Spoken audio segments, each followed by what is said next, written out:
La bataille de Mont-Cassel fait près de 8000 victimes dans le camp hollandais.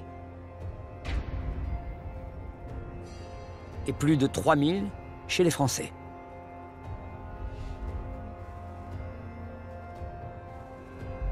Philippe d'Orléans exige qu'aucun mal ne soit fait aux prisonniers et aux ennemis blessés. Il exècre les pillages et les meurtres.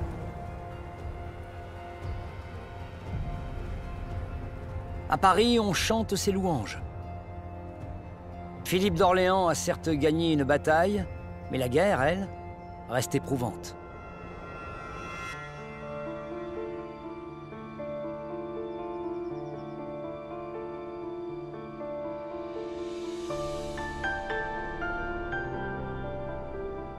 Les blessés sont rapatriés ici, aux Invalides.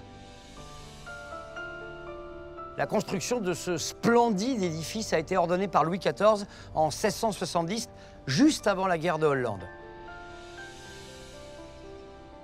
Pour que, je cite, ceux qui ont exposé leur vie et prodigué leur sang pour la défense de la monarchie passent le reste de leurs jours dans la tranquillité.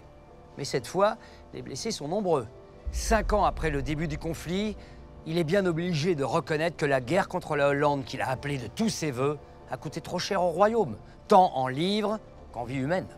Alors, pour la deuxième fois en 33 ans de règne, Louis XIV accepte de négocier la paix. Les pourparlers se déroulent à Nimègue, en Hollande. Comme le montre cette toile conservée là-bas, les représentants de tous les pays sont nombreux à assister aux négociations. De guerre lasse, la France accepte de rendre la plupart de ses villes à la Hollande, mais exige que l'Espagne lui cède la Franche-Comté et plusieurs des cités conquises dans les Flandres.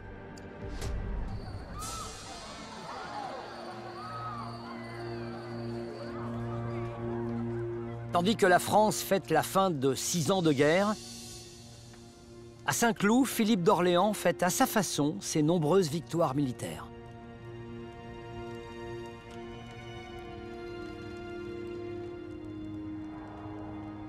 Mais il ne se fait aucune illusion.